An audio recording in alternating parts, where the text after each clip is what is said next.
নমস্কার, আমি স্বপ্না বন্দ্যোপাধ্যায়।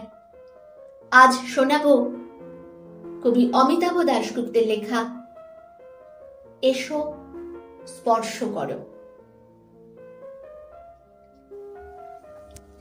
এসো, ছোঁও, সম্পূর্ণ পাথর হয়ে গেছে কিনা দেখো। পাথরের বুক থেকে মাংস নাও, পাঁজরের রিডে রিডে চাপ দাও 10টি আঙুলে। আমাকে বাজাও তুমি, বিঠোবেন বালিকার হাত। বলো আমি প্রত্ন নই, নই অন্ধ জমাট খনিজ। বলো সব শেষ নয়, এখনো আমার কিছু সম্ভাবনা আছে। টিলার উপরে হাহা সূর্যাস্ত দেখার স্বাদ মেটেনি কুসুম। ভুল চাওয়া নিয়ে গেছে ভুল সিন্ধু পারে। সেখানে মুখোশ পরচুলো বালির সাদায় ওড়ে দূরতম হাসির মতো। গাঢ় সূচনার রঙে সন্ধ্যা নামে, ডেকে ওঠে হাড় গিলে অসুখী শকুন।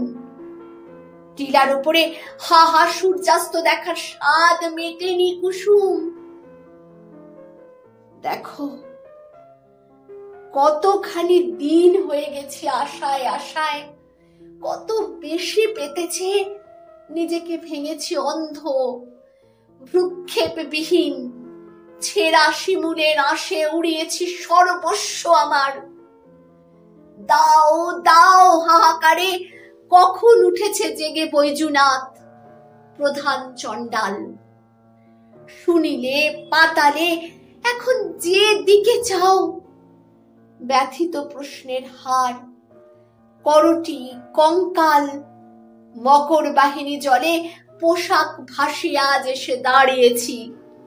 স্পর্শ করো, অগ্নিতে সপেছি স্বাহা অহংকার। রাখো, ভাঙো, মারো, তুলনামূলক প্রেমে সারা রাত জেগে থাক আমাদের কাঠ ও করাত। আমাকে বাজাও তুমি, বিঠোবেন বালিকার হাত।